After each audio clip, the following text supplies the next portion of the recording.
Smiles from Zydus hospitals stories of hope અંતર્ગત આજે વાત કરીશું લીવર ટ્રાન્સપ્લાન્ટની. લીવર ટ્રાન્સપ્લાન્ટની વાત હોય તો ડોક્ટર આનંદ ખક્કરને અચૂક યાદ કરવા જ પડે. ડોક્ટર આનંદ ખક્કર મેડિકલ જગતમાં એક એવું નામ કે જે 150થી પણ વધુ લીવર ટ્રાન્સપ્લાન્ટ કરનાર ભારતના પ્રથમ ડોક્ટર છે. બ્રેન ડેડ અને લાઈવ એમ બંને પરિસ્થિતિમાં લીવર ટ્રાન્સપ્લાન્ટની ભારતમાં થયેલી મોટા ભાગની સર્જરીઓ તો તેઓએ જ કરેલી છે. ડોક્ટર આનંદ રાષ્ટ્રપતિના હસ્તે લીવર ટ્રાન્સપ્લાન્ટમાં સર્વોત્તમ કામગીરી બદલ ભારતમાં મેડિકલ પ્રોફેશનલ માટે ગણાતા સર્વોચ્ચ નાગરિક પુરસ્કાર BC રોય પ્રેસિડેન્શિયલ નેશનલ એવોર્ડથી સન્માનિત છે. સાથે જ આરોગ્ય ક્ષેત્રે ઘણા સન્માન પ્રાપ્ત થયેલ છે. એક કુશળ સર્જન હોવાની સાથોસાથ ડોક્ટર આનંદ કલા અને સાહિત્ય પ્રત્યે પણ ઊંડી રુચિ ધરાવે છે. આજે આપણે લીવરના રોગોમાં પાવરધા ગણાતા અને દેશ વિદેશમાં વિખ્યાત એવા લીવર ટ્રાન્સપ્લાન્ટ સર્જન ડોક્ટર આનંદની તબીબી સફર અને તેમના પ્રેરણાત્મક અનુભવને આપની સાથે શેર કરીશું. હું હાર્દિક સ્વાગત કરું છું ડૉક્ટર આનંદ ખક્કરનું. નમસ્તે સર. નમસ્તે. ડૉક્ટર આનંદ, આપની સાથે વાત કરીને બહુ ટૂંક સમયમાં એ વસ્તુ માણસ પકડી શકે છે કે આપની વોકેબ્યુલરી ખૂબ વિશાળ છે. આપનો શબ્દકોશમાં વિવિધ પ્રકારના એડજેક્ટિવ્સનો અને વિશેષણોનો ઉપયોગ થાય છે. તો વાંચનનું આપની જિંદગીમાં કેટલું મહત્ત્વ રહ્યું છે અને કયા વયથી આપે એ શરૂ કર્યું હતું? I was a voracious reader from childhood. વાર્તાની ચોપડીઓ વાંચવાનો કુદરતી શોખ કદાચ ઘરમાંથી જ મળ્યો હતો, કારણ કે અમારા ઘરમાં હંમેશા એક બહુ મોટી લાઇબ્રેરી રહેતી અને ઘરનો બહુ નિયમ હતો કે whenever you travel, whenever you are at a railway station or you are at an airport, every time you have to buy a book. અને ઘરનો નિયમ છે કે ચોપડી લીધા વગર ઘરે આવવાનું નહીં.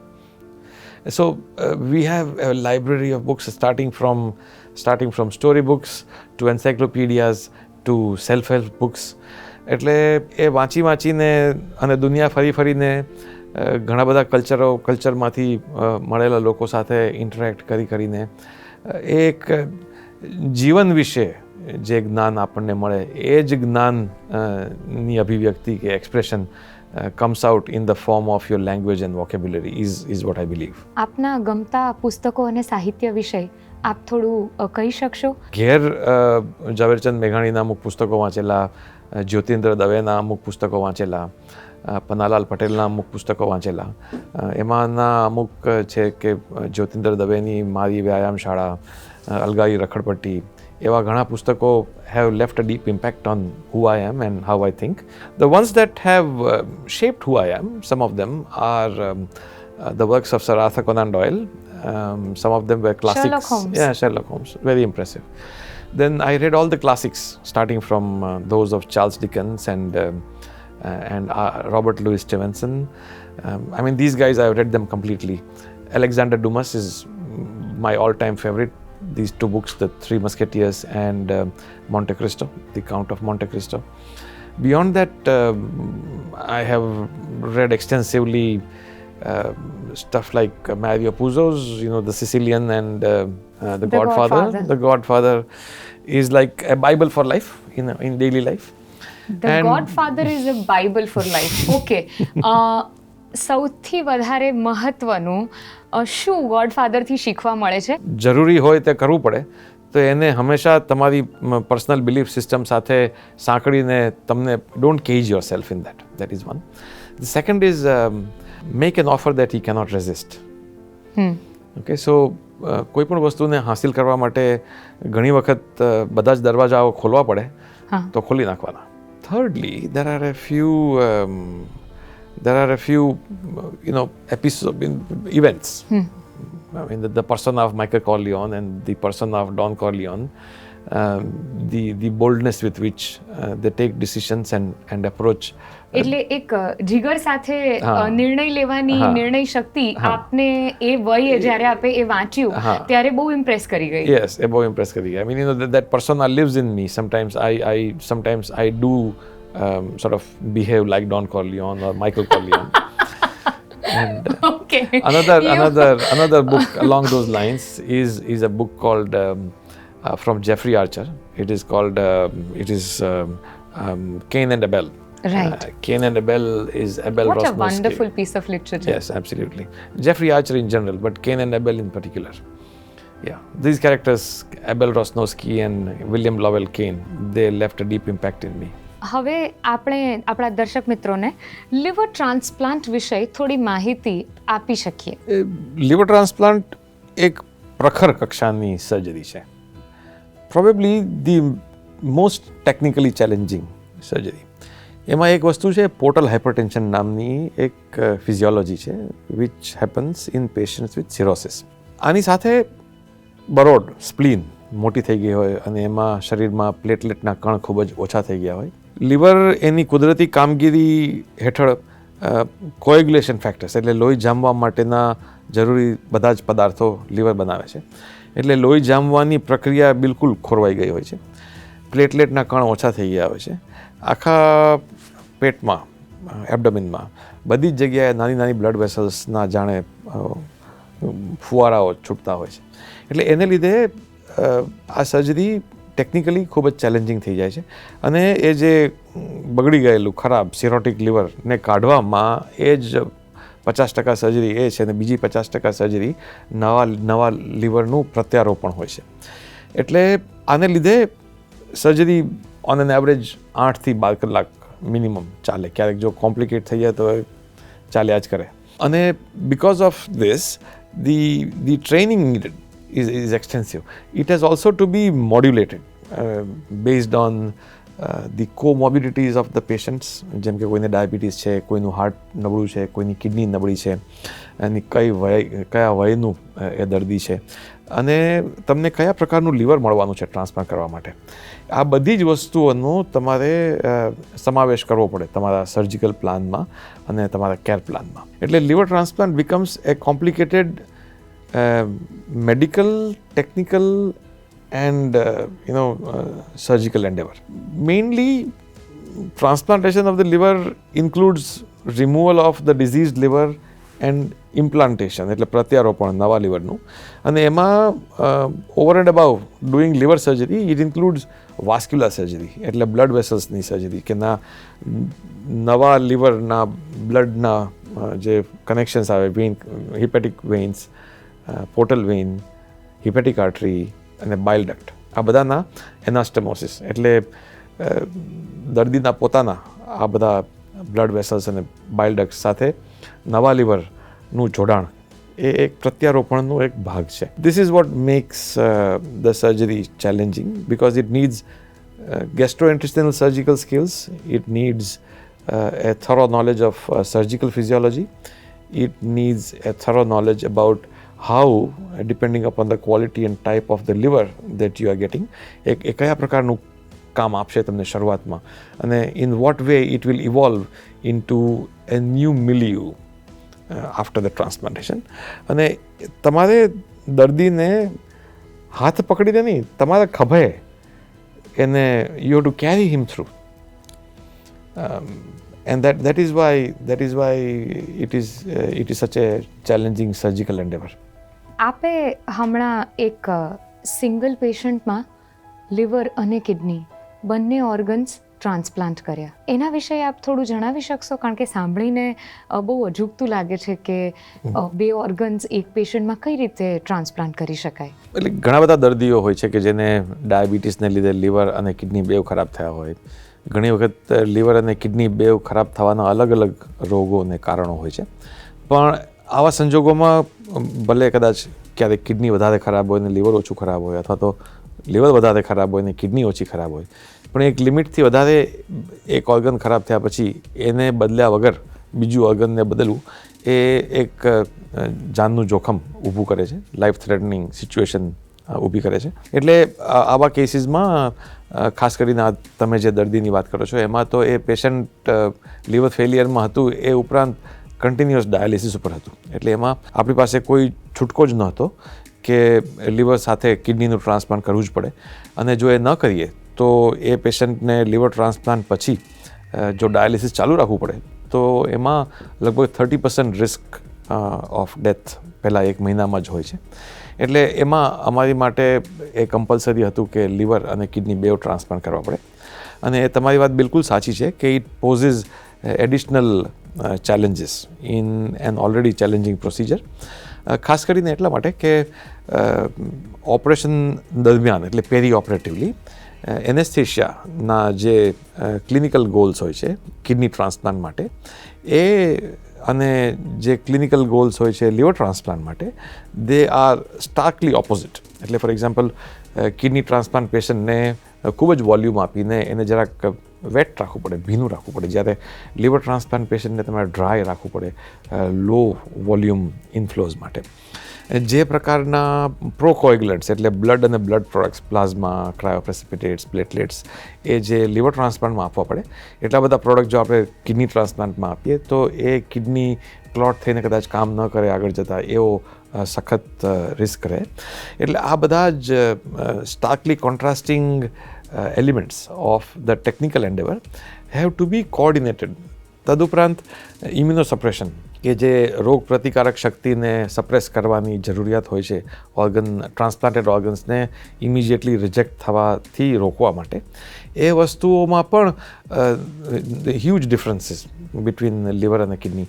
જેમ કે કિડની ટ્રાન્સપ્લાન્ટ, કેડાવરિક કિડની ટ્રાન્સપ્લાન્ટમાં તમારે એન્ટીબોડીથી ઇન્ડક્શન આપવું પડે પેશન્ટને, અને જો તમે એ જ પેશન્ટને લીવર ટ્રાન્સપ્લાન્ટ થવાનું હોય અને તમે એને એન્ટીબોડીથી ઇન્ડક્શન આપો તો એ પેશન્ટનું ઇન્ફેક્શન્સને લીધે જાનની નુકસાન જવાનું બહુ મોટું જોખમ થઈ જાય. એટલે ઇટ વોઝ અ ચેલેન્જ અને I am very glad to say કે because the nephrology service is of a very high evolved order and we were able to work together, we were able to arrive at common goals કે જેનાથી પેશન્ટને centre of focus રાખીને we customized an approach for immunosuppression, perioperative anesthesia અને post-operative care. It was like a synchronized, harmonious symphony rather than individual instruments playing separately and creating a cacophony. So it was such a beautiful endeavor. In fact, liver transplant જે 10-12 કલાક ચાલે કે kidney transplant જે બીજું 3-4 કલાક ચાલે, એના બે ભેગા થઈને કદાચ 12-15 કલાક ચાલે, એ આખું ઓપરેશન એનાથી લગભગ અડધા સમયમાં 8 કલાકમાં જ થઈ ગયું.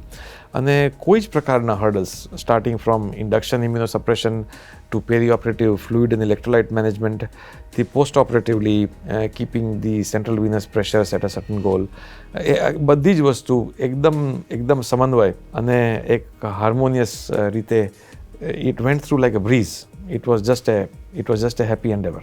ડૉક્ટર આનંદ, આપણે એક નોર્મલ બ્લડ લેતી વખતે અથવા ડોનેટ કરતી વખતે એવું ધ્યાન રાખતા હોઈએ કે આપણું બ્લડ ગ્રુપ હોય એ જ બ્લડ ગ્રુપનું લોહી આપણને મળે અથવા એને જ આપણે આપીએ. તો હમણાં જ આપે એક લીવર ટ્રાન્સપ્લાન્ટ કર્યું જેમાં ડોનર અને રેસિપિયન્ટનો લોહીનો પ્રકાર જુદો હતો. તો એવા ઇનકોમ્પેટેબલ બ્લડમાં આખું ને આખું ઓર્ગન કઈ રીતે ટ્રાન્સપ્લાન્ટ થઈ શકે? This is a very good question.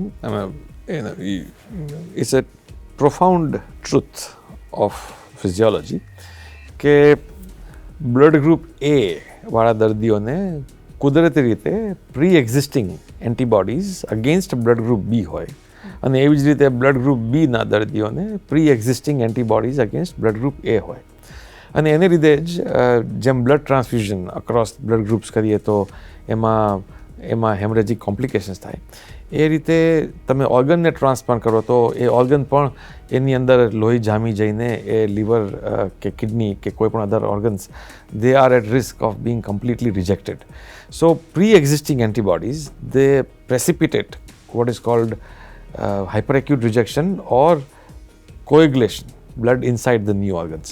એટલે આની માટે આપણે એની બ્લડ ગ્રુપિંગ અને પ્રી એક્ઝિસ્ટિંગ બ્લડ ગ્રુપ એન્ટીબોડીઝની ફિઝિયોલોજીને ઊંડાણથી સમજવી પડે, અને એ સમજ્યા પછી એ બ્લડ ગ્રુપ બેરિયરને ઓવરકમ કરવા માટે એ એન્ટી બ્લડ ગ્રુપ એન્ટીબોડીઝ જે રેસિપિયન્ટમાં કે જે દર્દી છે જેનું ટ્રાન્સપ્લાન્ટ કરવાનું છે એ દર્દીની અંદર એન્ટાઈ બ્લડ ગ્રુપ એન્ટીબોડીઝ રહેલા ને માપી અને એનું ડિપ્લીશન એટલે એનો નાશ કરવાનો છે, એને સિસ્ટમમાંથી બહાર કાઢવાના છે, જેને લઈને જુદા બ્લડ ગ્રુપનું ઓર્ગન આપણે પ્રત્યારોપણ કરવા જઈ રહ્યા છીએ એ વિના કોઈ અડચણ એમાં જેની સ્વીકૃતિ થઈ જાય. તો આ વસ્તુ કરવાની જરૂર શું કામ પડે કે ક્યારેક એટલી બધી ઇમરજન્સી હોય જેવી કે આ કેસમાં હતી કે 20 વર્ષનો છોકરો had come with acute liver failure કે ફલ્મિનન્ટ લિવર ફેલિયર, અને એ લિવર ફેલિયરને લઈને એમના બ્રેઇન ઉપર સોજો વધતો જતો હતો, એ વેન્ટિલેટર ઉપર આવી ગયો હતો, અને કદાચ આવતા 24 કલાકથી 36 કલાકમાં આપણે એમનું ટ્રાન્સપ્લાન્ટ ન કરી શક્યા હોત તો he would not be alive. હવે એવા સંજોગોમાં બ્લડ ગ્રુપ કમ્પેટિબલ ઓર્ગન મળવું ક્યારેક અશક્ય થઈ જાય છે. કેડાવરિક ઓર્ગન તો ન મળે, પણ જો ઘરમાં કોઈનું એજ બ્લડ ગ્રુપ અથવા બ્લડ ગ્રુપ ઓ નું લીવર ન અવેલેબલ હોય તો આપણે એન્ટાઈ બ્લડ ગ્રુપ એન્ટીબોડીઝનું બેરિયર ઓવરકમ કરી અને એબીઓ ઇનકોમ્પેટિબલ લીવર ટ્રાન્સપ્લાન્ટ કરવું પડે. નોર્મલી આ પ્રોસેસ કરવામાં જે પ્રોટોકોલ જોઈએ એ પ્રોટોકોલને 2 થી 3 અઠવાડિયા લાગે, અને we had to innovate, we had to make some modifications and discoveries in order to do this in an emergency. કારણ કે we did not have the time frame which is normally required to overcome this blood group. એટલે અમે મોડિફિકેશન્સમાં શું કે એની જે સૌથી મોટી factory છે શરીરમાં સ્પ્લીન બરોડ, કે જે આ ઉંમરે is not essential for life. So we removed the spleen, we did plasma exchange to deplete the antibody, and we gave one medicine જેને લીધે એની જે એન્ટીબોડી બનવાની ફેક્ટરીઓ છે એ ફેક્ટરીઓ ઘણા હદે they were made disabled. અને with the grace of God we were able to achieve the desired results, and with God's grace the patient is doing very well. આમાં એક વસ્તુ મારે ખાસ તમને હંમેશા કહેવાની હોય છે કે અમે દર્દીઓને પણ કહીએ, અને I want to tell you also and to our viewers કે these are huge endeavors, these are monumental procedures. અને અમે ટાંકા મારીએ ને જોડે છે કોઈ બહુ મોટી કુદરતની હસ્તી, તમે એને જે નામ આપો એ, તો એ ટાંકા મારવાવાળાનું તો એક પૂજારી તરીકેનું રોલ હોય છે, પણ એનું ફળ અને outcome are ascribe to the nature that heals, to the one that gifts the yajman who is doing the yagna. So I want to say that we get a lot more credit for doing these things, but we only perform the act. The outcomes and the successes are hugely attributed to the science, to nature, to the creator and the creation. And if you have a name, you can use whatever name you have in mind for that. Doctor Anand, આપને એક BC Roy award મળ્યો છે, એ ભારતના ડૉક્ટર્સને મળતા highest level of recognition છે. તો આપ એક લેજેન્ડરી લિવર ટ્રાન્સપ્લાન્ટ સર્જન છો, તો ડૉક્ટર આનંદ ખક્કરને લેજેન્ડ શું બનાવે છે? એ પાછળનો રાઝ અને રહસ્ય શું છે? So I am a legend if you say so. And I have been awarded the Dr. B.C. Roy Award because of me being an early player. Because હું જ્યારે હિન્દુસ્તાનમાં પાછો આવ્યો યુએસથી અને લિવર ટ્રાન્સપ્લાન્ટની અમે સાઉથમાં શરૂઆત કરી, ત્યારે we were among the first 2 or 3 programs in the country. And having played that pioneering role is what probably contributed towards me getting that award. But there are 2 main reasons why I feel I have received so much love, respect and recognition. It is way more than what I have deserved. But if I was to attribute anything about myself, the first and the foremost, and I should never underestimate that, is that I sit here because of my liver transplant program. I don't sit here because I am a great surgeon. Okay. The program is what delivers the outcomes. It was what gives the result. And the program is not just me. I mean, I may be the senior member of the team who has been given the responsibility of conducting the orchestra. But by no means I play all the instruments of the orchestra. The orchestra has various musicians, it has the composers, it has the light boys, it has the sound guys, it has the platform which is providing us that opportunity. So, to name those instruments, my colleague surgeons, Dr. Ankur Wagadia, Dr. Yash Patel, my medical counterparts, my gastroenterologists and hepatologists, my critical care intensivists, whatever havoc we do in the theatre, they manage the fallouts.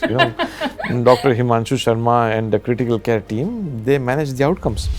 જ્યારે બી કોઈ donor liver આપવા માટે રાજી થાય છે અને અમારી પાસે આવે છે કે મારે લીવર ડોનેટ કરવું છે, ત્યારે અમને એની તબક્કાવાર તપાસ કરીએ છીએ. આ તપાસ 3 સ્ટેજમાં થાય છે. સ્ટેજ 1ની અંદર એમના બેઝિક બ્લડ ટેસ્ટ અને લીવરનું ફેટ એસ્ટિમેશન થાય છે. બીજા તબક્કાની અંદર એમનો એક કોન્ટ્રાસ્ટ સિટી સ્કેન કરીએ છીએ અમે, અને એની અંદર લીવરનું આર્કિટેક્ચરલ એનાટોમી કે કેટલી નસો છે, પોર્ટલ વેઇન કેટલી છે, હિપેટિક આર્ટરી કેટલી છે, હિપેટિક વેઇન કેટલી છે, એ ચેક કરવામાં આવે છે. એ લીવરનું વજન કરવામાં આવે છે. એ વજનનો કેટલો ટુકડો એ લીવરનો આપી શકશે દર્દીને અને કેટલો એમની પાસે રહેશે, એનો અમે કેલ્ક્યુલેશન કરીએ છીએ. એ દર્દીના વજનના 0.8% લીવર આપણે મૂકવું પડતું હોય છે. તો આ કેલ્ક્યુલેશન કર્યા પછી જ ડોનરનું સિલેક્શન થાય છે. जैसे ही लिवर ट्रांसप्लांट ख़त्म होता है तो पेशेंट को यहाँ शिफ्ट किया जाता है. लिवर ट्रांसप्लांट ख़त्म होने के बाद लिविंग डोनर पहले यहाँ शिफ्ट करते हैं. डोनर के लिए क्या क्या मॉनिटरिंग स्पेशली, जैसे कि ब्लड प्रेशर, उसकी सांस प्रॉपर तरीके से चल रही है, वो कॉन्शियस स्टेट में है, एज वेल एज जैसे कि उसको लिक्विड्स और फ्लूइड्स एडिक्वेट प्रमाण में मिल रहा है नहीं मिल रहा है. The most important thing donor के अंदर पेन के लिए, तो पेन के लिए एडवांस हमारे पास इक्विपमेंट्स हैं, जैसे एडवांस ड्रग्स हैं जिनसे हम पेन कंट्रोल करते हैं पेशेंट का. एंड उसको हमारी तरफ से कोशिश रहती है कि कम से कम पेन हो और उसका एक्सपीरियंस ज़्यादा से ज़्यादा बेटर हो. और जब रिसिपिएंट मतलब जिसको लिवर लगा है वो जब शिफ्ट होता है तो उसके लिए थोड़ी और एडवांस मॉनिटरिंग, जैसे कि cardiac output monitor, blood pressure की एडवांस मॉनिटरिंग्स होती हैं, वार्मर्स होते हैं, फ्लूइड वार्मर्स होते हैं, एडवांस वेंटिलेटर्स होते हैं. ये सब टेक्निक्स, ये सब फैसिलिटीज़ के साथ में पेशेंट को शिफ्ट किया जाता है. 1 से 2 दिन बाद पेशेंट को वेंटिलेटर से बाहर निकाला जाता है, जिसमें पेशेंट कम्प्लीटली होश में आ जाता है. होश में आने के बाद उसका even for next on post operative day 2 हम लोग उसका फीडिंग, खाना पीना सब स्टार्ट कर देते हैं, so that he can lead a normal life after that. Liver એ આપણા શરીરનું ખૂબ જ મહત્ત્વનું ઓર્ગન છે. શરીરના ઘણા બધા મહત્ત્વના ફંક્શનનું નિયમન લીવર દ્વારા થાય છે. લીવર ફેલ થાય અથવા તો કામ કરવાનું બંધ કરે ત્યારે ફક્ત લીવર જ નહીં પણ અન્ય અંગો જેમ કે કિડની, હૃદય, મગજ વગેરેના ફંક્શન પર પણ અસર થાય છે. As a anaesthetist liver transplant surgery દરમિયાન અમારે આ બધા અંગોના ફંક્શનનું પણ નિયમન કરવાનું હોય છે. ઓવરઓલ એવું કહી શકાય કે લીવર ટ્રાન્સપ્લાન્ટ એક ખૂબ જ જટિલ સર્જરી છે, પરંતુ અનુભવી ડૉક્ટર્સ, લેટેસ્ટ ઇક્વિપમેન્ટ અને મેડિસિનની મદદથી આ સર્જરી સફળતાપૂર્વક પાર પાડી શકાય છે. ડૉક્ટર આનંદ, ઘણા બધા યુવકો આપને જોઈ રહ્યા છે અત્યારે સ્ક્રીન ઉપર અને બાળકો જોઈ રહ્યા છે, એમના માટે આપનો એક મેસેજ શું હશે? I would say live life king size. Okay, dream big, work hard, and make it worthwhile. Don't do it for the sake of it. Pour your heart and soul into it. જે કંઈ કરો એ ખાલી દિલથી નહીં, દિલો જાનથી કરો. દિલો જાનથી કરો. વાહ, અદ્ભુત. ડૉક્ટર આનંદ, આજે આપનો આટલો કિંમતી સમય આપ અમારા દર્શક મિત્રો માટે ફાળવ્યો, એના માટે હું આપની ખૂબ આભારી છું. Thank you so much. I feel honoured. Thank you. આજે આપણે ડૉક્ટર આનંદ ખક્કર સાથે લીવર અને એના રોગોની, લીવર ટ્રાન્સપ્લાન્ટની સાથે સાથે સંગીતની, લિટરેચરની, સાહિત્યની બધાની અલગ અલગ વાતો કરી અને સાથે સાથે એ માર્ગદર્શન પણ મેળવ્યું કે જિંદગીમાં ડ્રાઈવ અને પેશનને કઈ રીતે સમાગમથી વણી લેવી. આજે આપણે જે પણ કાંઈ માણ્યું એના માટે આપે રસથી સાંભળ્યું, એના માટે હું ખૂબ આપની આભારી છું. અને આવતા અઠવાડિયે ફરી મળીશું આ જ સમયે એક નવા સ્પેશિયલિસ્ટની સાથે નવી અવનવી વિજ્ઞાનની અને જિંદગીની વાતો કરવા. નમસ્તે.